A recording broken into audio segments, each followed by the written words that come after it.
सावित्री कथा। ओम नारायणं नमस्कृत्य नरं चैव नरोत्तमं देवी सरस्वतीं चैव तत्तु जयमुदीरयेत्। देव्युवाच प्रभासे संस्थिता या तु सावित्री ब्रह्मणः प्रिया, तस्यश्चरित्रं मे ब्रूहि देवदेव जगत्पते। अर्थात माता पार्वती भगवान शंकर से कहती है, हे देवताओं के भी देवता, जगत के पति भगवान शंकर, प्रभास क्षेत्र में स्थित ब्रह्मा जी की प्रिया जो सावित्री देवी है, उनका चरित्र आप मुझे कहिए। व्रत महात्म्य संयुक्तम इतिहास समन्वितम पतिव्रत्यकरम स्त्रीणाम महाभाग्यम महोदय। अर्थात जिसमें उनके व्रत का महात्म्य हो और उनके संबंध का इतिहास हो, एवं जो स्त्रियों के पतिव्रत्य को देने वाला सौभाग्यदायक और महान उदय का कारक बनने वाला। ईश्वर उवाच कथयामि महादेवी सावित्र्याश्चरितं महता प्रभासक्षेत्र संस्थायाः स्थाने महेश्वरी यथा चीर्ण व्रतवरम सावित्र्यां राजकन्यया। तब भगवान शंकर बोले कि हे महादेव, प्रभास क्षेत्र में स्थित सावित्री के असाधारण चरित्र को मैं आपसे वर्णन करता हूँ। हे माहेश्वरी, सावित्री स्थल नामक स्थान में राजकन्या सावित्री ने जिस प्रकार से उत्तम वट सावित्री व्रत का पालन किया, मैं उसका वर्णन आपसे करता हूँ। आसीन मद्रेषु धर्मात्मा सर्वभूत हितेरत पार्थिवो अश्वपतिर्नाम और जान पद प्रिय क्षमावीनम पत्यश्च सत्यवादी जितेन्द्रिय प्रभास क्षेत्र यात्रायाम आजगाम शभूपति। मद्र यानी आज जो भारतवर्ष में मद्रास के नाम से जाना जाता है ये जगह, मद्र देश में एक धर्मात्मा सभी प्राणियों के हित में तत्पर रहने वाला, राजधानी तथा राज्य में रहने वाला प्रजाओं का प्रिय अश्वपति नामक राजा था, जो कि क्षमाशील भी था परंतु संतान रहित, तो सत्यवादी और इंद्रियों को बस में रखने वाला था। एक समय वह राजा प्रभास क्षेत्र की यात्रा के निमित्त वहां पर आया। यात्रां कुर्वन् विधानेन सावित्री स्थलमागता ससभार्यो व्रतमीदं तत्र चक्रे नृपः स्वयं सावित्रीति प्रसिद्धं यत् सर्वकाम फलप्रदम्। और विधि पूर्वक यात्रा करता हुआ सावित्री के स्थल पर पहुंचा।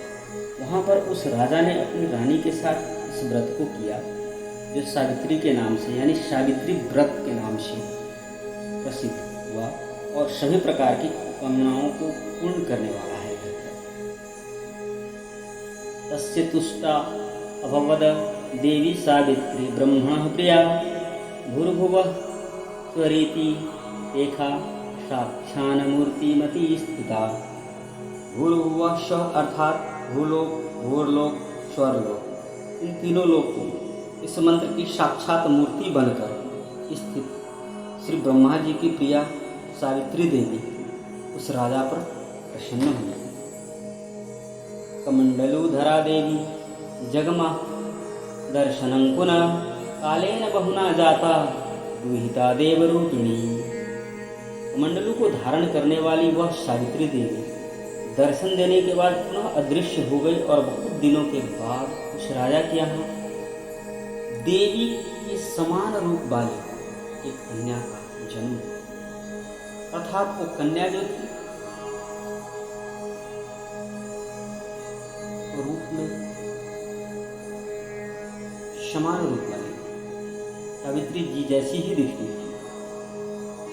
सावित्र्याः कृतया तथा सावित्र्याः पूजया तथा सावित्रीत्येव नामास्यास्तत्रे विप्राज्ञान नृपः। सावित्री की प्रसन्नता से प्राप्त तथा सावित्री की पूजा करने के बाद हुई। अतः राजा ने ब्राह्मणों की आज्ञा से अपनी उस कन्या का नाम ही सावित्री रखा। सा विग्रहवती व श्री प्रावर्धत नृपात्मजा सावित्री सुकुमारांगी यौवनस्था बभूवः।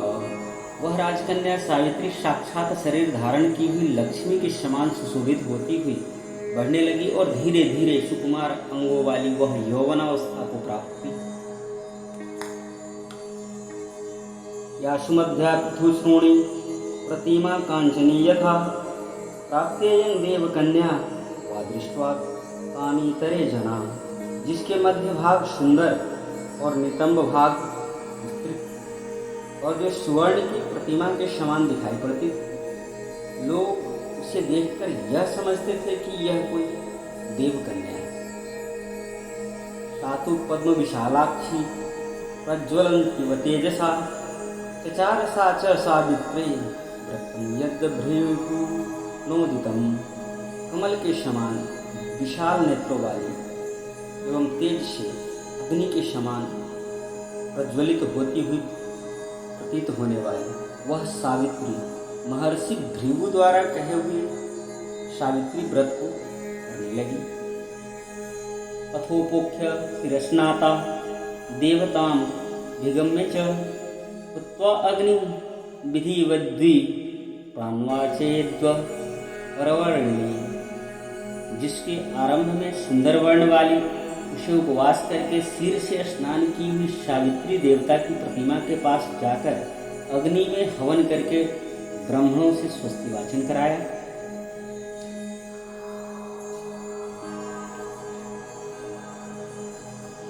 तेभ्यः तु मनुष्यः शेषां प्रतिगृह्य नृपात्मजा सखी परिवृत्ताभ्येत्य देवी श्रीवत्स्वरूपिणी। ता अभिवाद्य पीतुः पातौ शेखं पूर्वं निवेद्य च कृतांजलिर्बरारोहा नृपतेः पार्श्वतः स्थिता।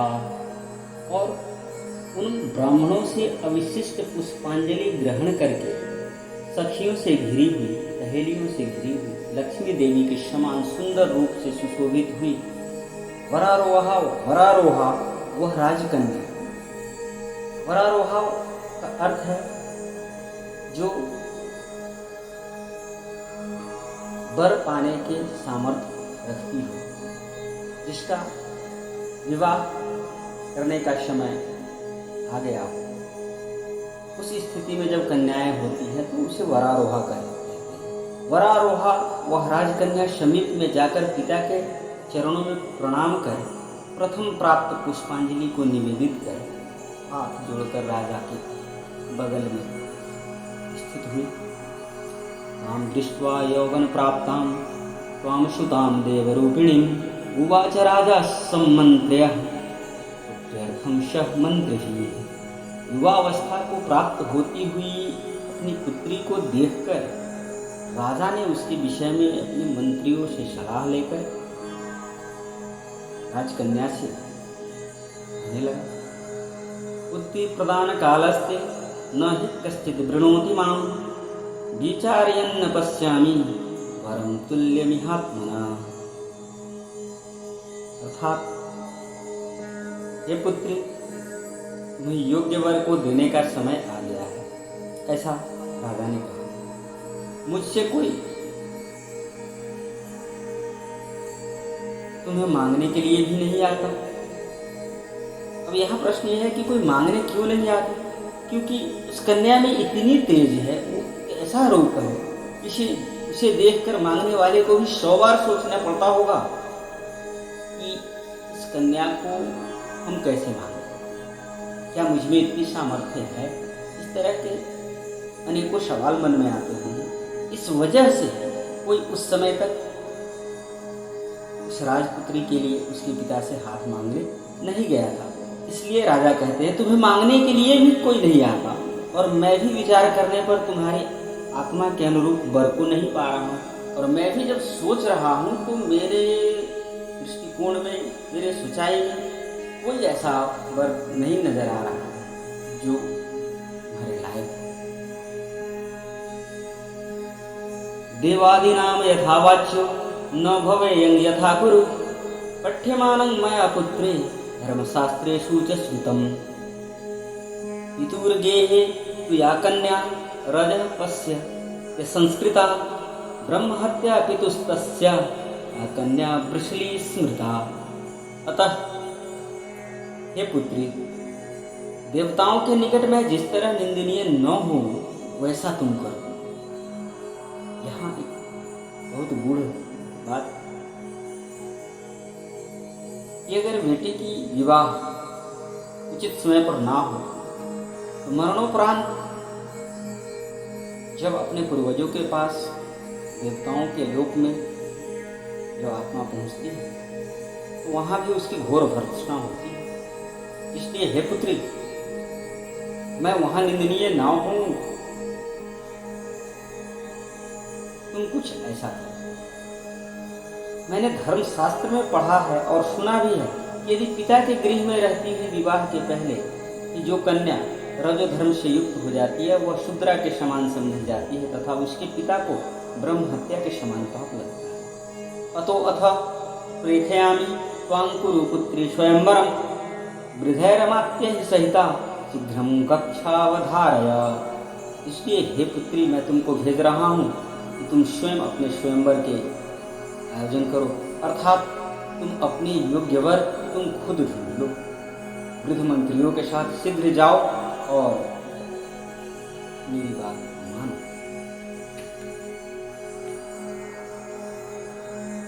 एवं स्थिति सावित्री प्रोच्य तस्माद्विनिरेयौ तपोवनानि रम्याणि राजर्षिणां जगामसा।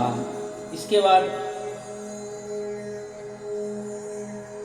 सावित्री बोली, ठीक है पिताजी, जैसा आप कहते हैं वैसा ही होगा। ऐसा कहकर वह घर से निकलकर तपोवन की ओर चल पड़ी, जहाँ राजर्षियों का रमने का स्थान होता है।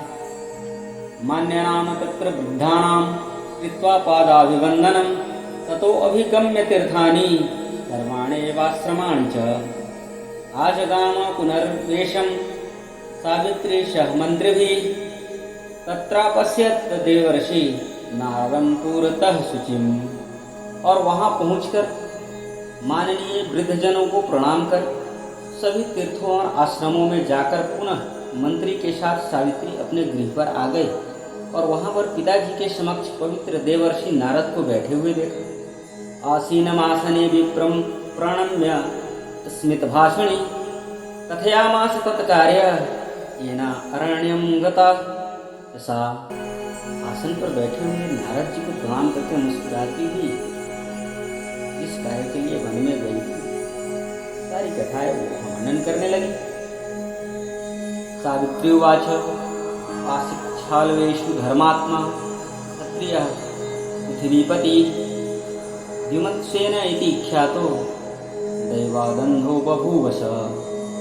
सावित्री बोली, हे देवर्षि नारद जी, साल देश में धर्मात्मा द्युमत्सेन नाम से विख्यात एक क्षत्रिय राजा है जो दैववश अंधे हो गए। आर्यरस बलपुत्रस्य द्युमत्सेनस्य रुक्मिणा सामन्तेन हितं राज्यं अस्मिन् पूर्ववैरिणा शबालवत्सया सार्धं भार्याया प्रस्थितो वनम। उस समय उनके छोटा सा एक बालक और उनकी माँ। इसी समय में अवसर पाकर उनका पूर्व बैरी पहले का दुश्मन शत्रु रुक्मी नाम सामंत राजा ने उनसे छीन लिया।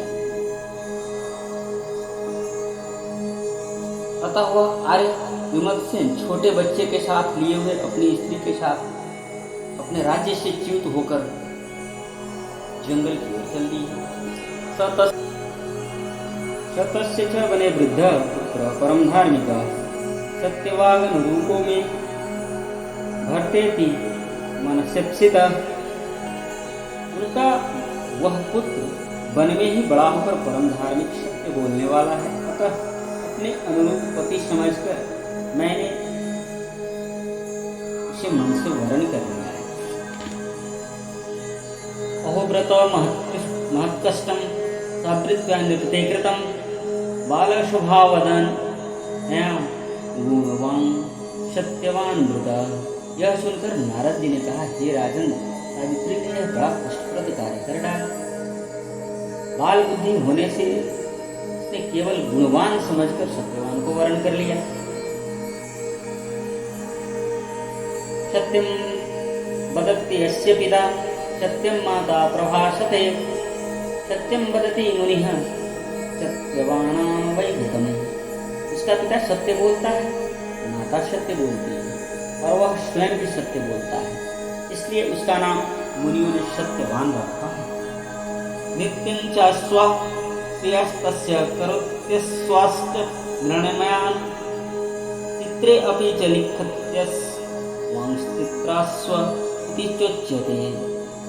उसको नित्य अश्व यानी घोड़े प्रिय हैं और वह मिट्टी के घोड़े बनाया करता है तथा चित्र में भी घोड़ों को लिखता रहता है, इससे उसे चित्राश्व भी कहते हैं। सत्यवान रंति देवस्य शिष्यो दान गुणैरम क्षमा ब्रह्मण्य सत्यवादी च सीवी कौशीनरो यथा।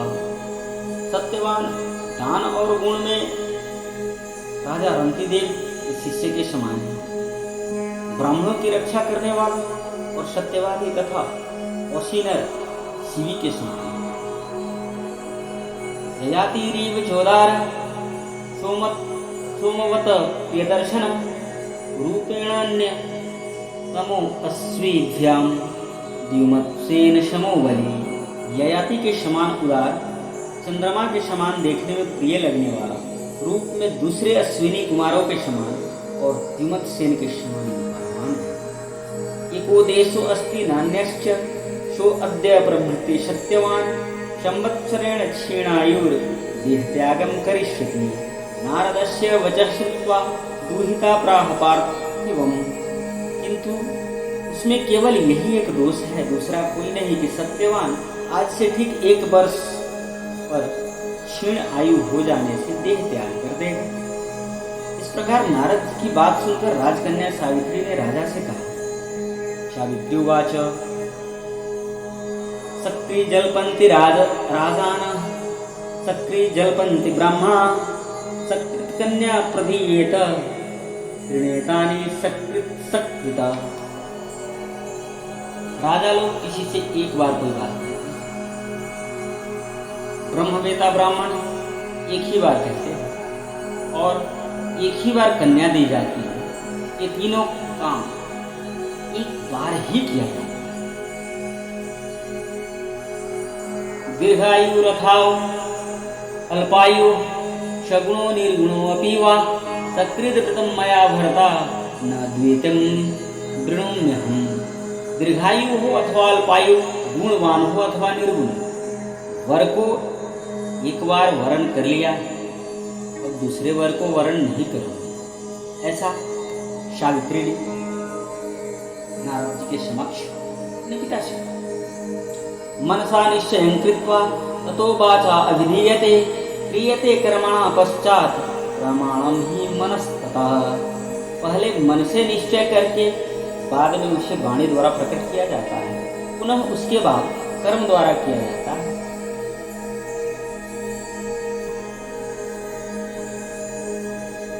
इससे प्रत्येक कार्य में मन को प्रमाण माना जाता है, अर्थात मन के विरुद्ध कार्य नहीं किया है। मनसा वाचा मन वचन और कर्म यही त्रिदंड है। इसी के सहारे एक उच्च कोटि का जीवन व्यतीत कर सकता है कोई भी व्यक्ति। इसलिए मन के विरुद्ध कार्य नहीं करना चाहिए, ऐसा सावित्री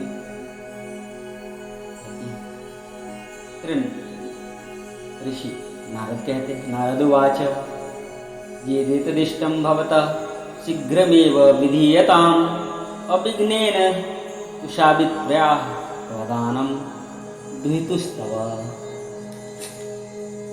नारद जी ने कहा, हे राजन, यदि आपको भी यही मंजूर हो यानी इष्ट हो तो अपनी पुत्री सावित्री का कन्यादान निर्विघ्नता के साथ शीघ्र कर डालिए।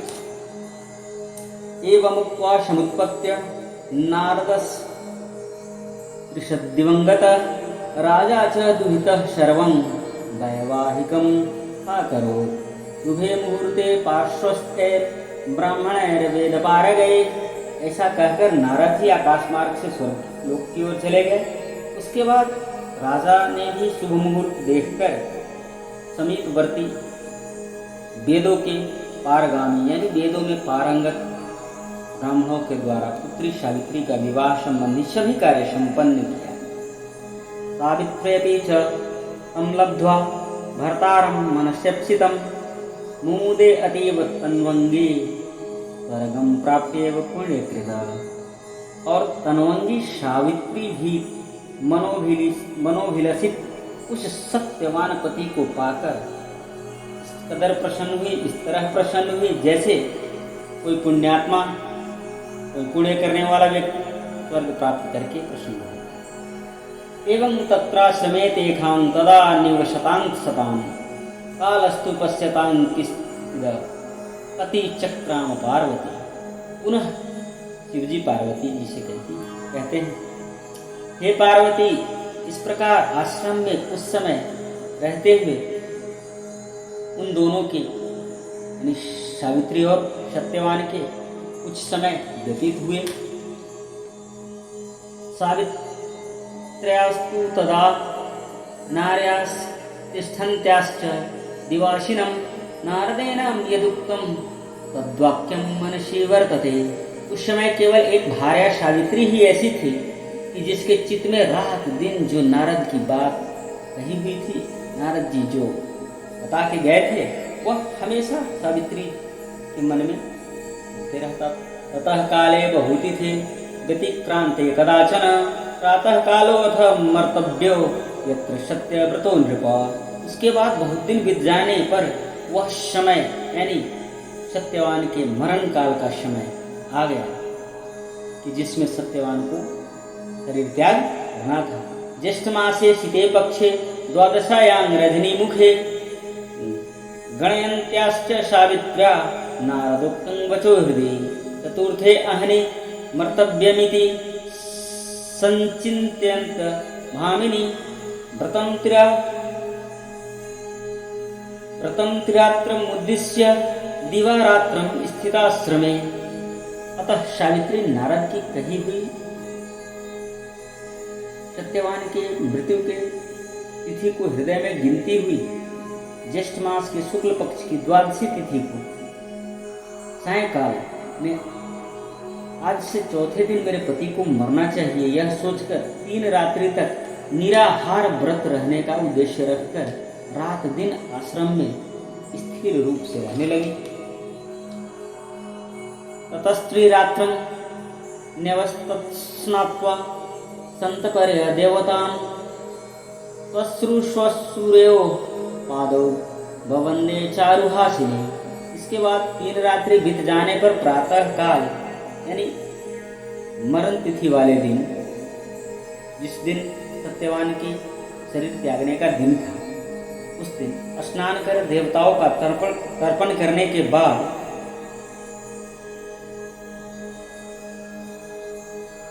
चारुहासिनी सावित्री ने सास ससुर का पादवंदन किया, यानी अपने सास और ससुर की चरण धोए, पूजा किए, हंसते मुस्कुराते हुए। अथ प्रतस्थे परशुं गृहीत्वा सत्यवान वनं सावित्र्यापि च भर्तारं गच्छन्तं पृष्ठतो अन्वयात्। इसके बाद जब कुल्हाड़ी लेकर सत्यवान जंगल की ओर चला, तब जाते हुए अपने पति के पीछे पीछे सावित्री भी चली।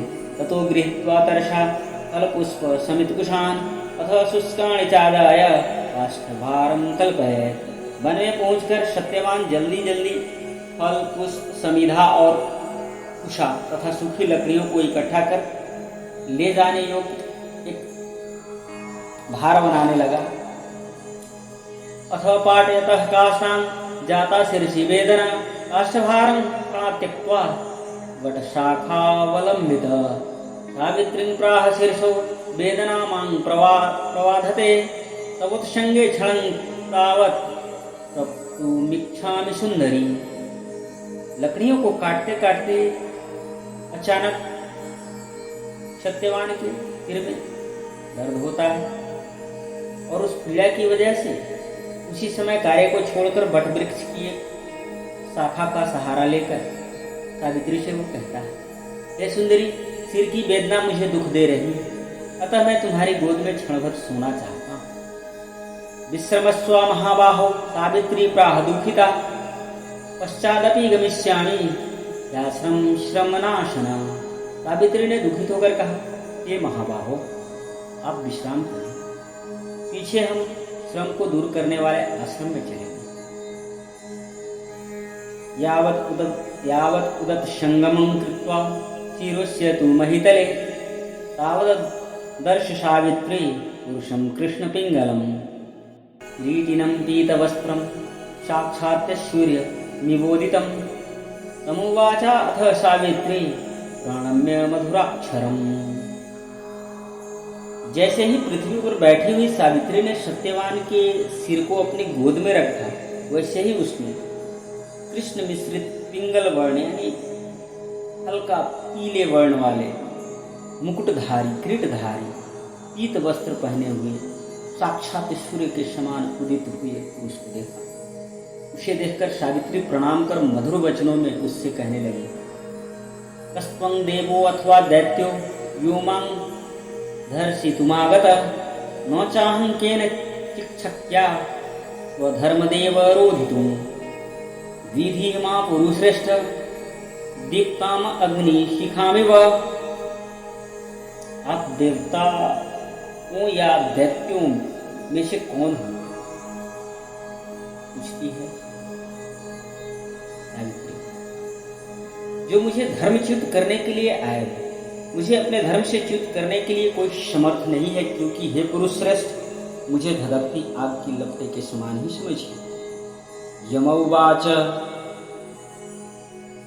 यमः प्रयमनस्तस्मिन् सर्वलोक भयंकर, क्षीणायुरेखते भर्ता सन्निधौ ते पतिव्रते, न शक्य किंकरैर्नेतुं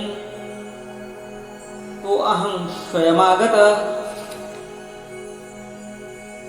अर्थात यमराज बोले, मैं सब प्राणियों के लिए भयंकर और कर्मानुसार उनका उचित दंड देने वाला यम हूँ। तो हे पतिव्रता सावित्री, समीप में खड़े हुए तुम्हारे इस पति की आयु समाप्त हो गई है, इसे यमदूत पकड़कर नहीं ले जा सकेंगे, इसलिए मैं स्वयं आया हूँ।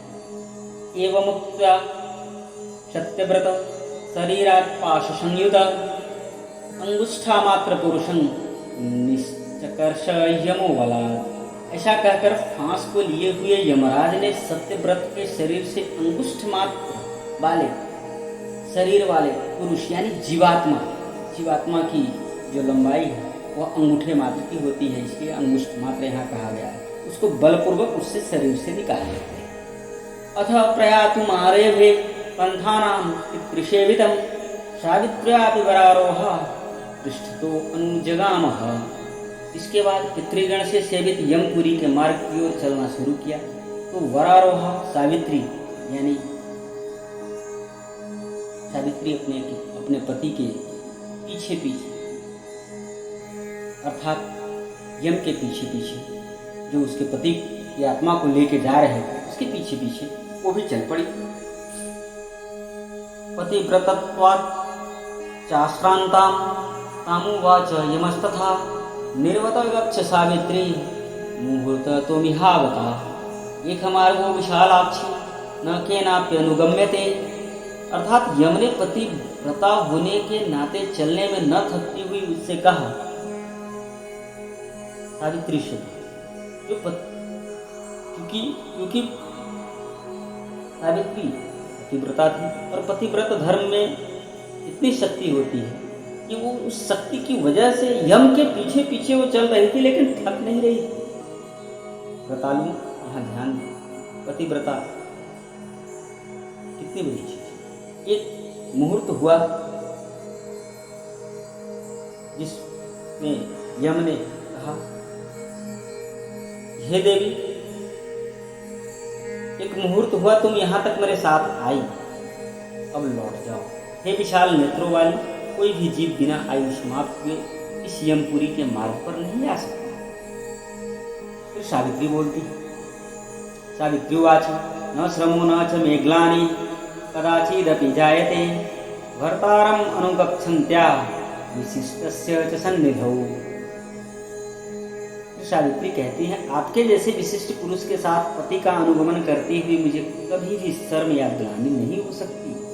शतांग शंतो गतिर्नान्यो स्त्रीणाम भर्ता सदागति वेदो वर्णाश्रमां च शिष्यां च गतिर्गुरौ। सज्जनों की गति यानी सहारा एकमात्र सज्जन ही है, दूसरा नहीं। इसी प्रकार स्त्रियों की गति यानी सहारा उसका पति है। वर्णाश्रमों में रहने वालों के लिए उसका सहारा वेद है और शिष्यों के लिए उसका सहारा उसके गुरु होते हैं। सर्वेखामेव भूतानां स्थानमस्ति महीतले भर्तारमेक मुत्सृज्य स्त्रीणां नान्य समाश्रयः। इस पृथ्वी तल में सभी प्राणियों के लिए स्थान है, किंतु स्त्रियों के लिए तो मात्र एक ही स्थान है, और वो स्थान है उसका पति का साथ। इसके अलावा स्त्रियों के लिए कोई स्थान नहीं। एवमन्ये सुमधुरैर्वाक्यैर् धर्मार्थ संहितै सूतोष सूर्य तनयः सावित्री वाक्यं ब्रवीता। इस प्रकार से धर्म तथा अर्थ से भरे हुए सुंदर मधुर अन्य वाक्यों से सूर्यपुत्र यमराज ने प्रसन्न होकर सावित्री से यह बात कही। तुष्टो अस्मि तव भद्रन्ते वरं वरय भामिनी सोऽपि ब्रवे च राज्यं स्वयं विनयावनतानना। इस तरह से प्रसन्न होकर उसके वाक्यों से प्रसन्न होकर यमराज कहते, हे भामिनी, मैं तुमसे प्रसन्न हूँ, तुम्हारा कल्याण हो, तुम मुझसे वर मांगो। और सावित्री ने बहुत ही विनम्रता से सिर झुकाकर अपने लिए राज्य पाने का वर मांगा। चक्षुः प्राप्तिं तथा राज्यं स्वसुरस्य महात्मना पितुः पुत्र शतं चैव पुत्राणां शतमात्मना।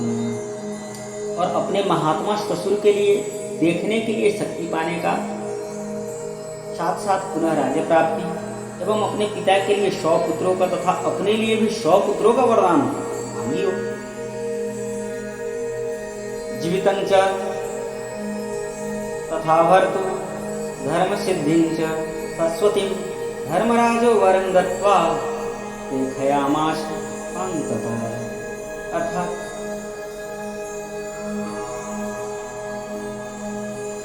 ससुर के लिए, अपने पिता के लिए वर मांगने के बाद, अपने लिए 100 पुत्र मांगने के बाद पति के पुनर्जीवन के लिए एवं निरंतर धर्म की सिद्धि प्राप्त करने का वरदान भी मांगी। इस प्रकार वर मांगने पर धर्मराज ने भी उसे अवश्य वर प्रदान कर बस किया। अथ भर्तारमासाद्य सावित्री मनसा जगाम स्वास्त्रम पदम सह भरता विराकुला। इसके बाद सावित्री पति का जीवन मान प्राप्त कर प्रसन्नचित होती हुई अपने पति के साथ शांति से अपने आश्रम को चली गई। ज्येष्ठस्य पूर्णिमायां च तथा चीर्ण व्रतं कृतं महात्म्यो तस्य नृत्यश्चक्षु प्राप्तिरभूत्। ततः स्वदेश राज्यं च प्राप निष्कंटकं नृपः गीतास्य पुत्र शतकंसा स्वलेभे सुतांशकम्। उसी सावित्री ने ज्येष्ठ की पूर्णिमा के दिन उस सावित्री व्रत को किया था, जिसके प्रभाव से राजा यानी उसके ससुर को पुनः नेत्र की प्राप्ति हुई।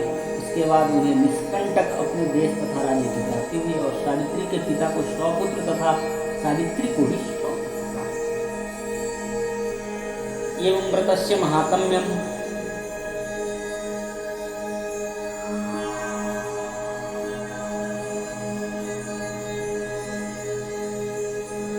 कथितं शकलं मया। इस प्रकार से सावित्री व्रत के संपूर्ण महात्म्य को मैंने तुमसे कह दिया।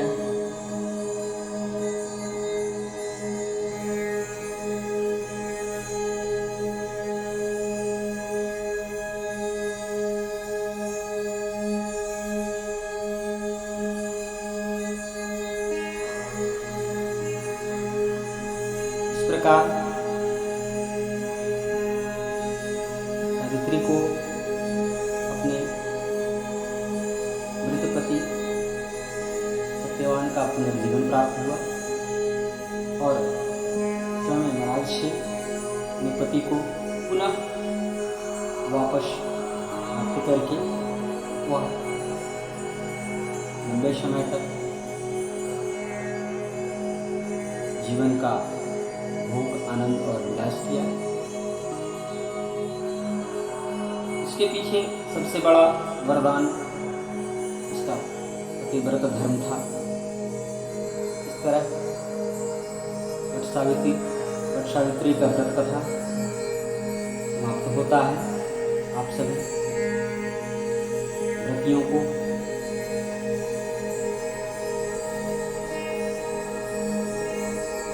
मेरी तरफ से सौभाग्यवती होने का आशीर्वाद है। स्वयं सृष्टिकर्ता ब्रह्मा जी और माता सावित्री से प्रार्थना है कि सभी श्रद्धालु, सभी विवाहित महिलाओं को जो इस कथा का श्रवण करती है, पति धर्म का पालन करती है,